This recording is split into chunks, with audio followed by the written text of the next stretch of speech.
భారతదేశానికి సంబంధించినంత వరకు ఏమి భారతదేశం దగ్గర ఉన్నాయి ఏమి లేవు అనేటటువంటిది ఇతర దేశాల నుండి ఇక్కడికి ఇప్పుడు ఈ ట్రావెల్ బ్లాగర్స్ అని ట్రావెల్ జర్నీస్ అంటూ పెడుతున్నటువంటి వాళ్ళ వల్ల మన బలం ఏంటో ఎదుటి వాళ్ళ బలహీనత ఏంటో తెలుస్తుంది.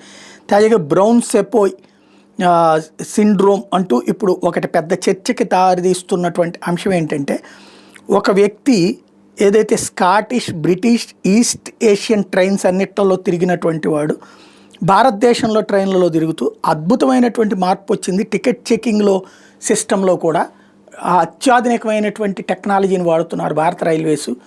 ఈవెన్ ఆన్లైన్లోనే కొనుగోలు చేసుకోవచ్చు ఐఆర్సిటిసి ద్వారా టికెట్లు. అదే సందర్భంలో రైళ్ల నిర్వహణలో బోలెడంత మార్పు వచ్చింది.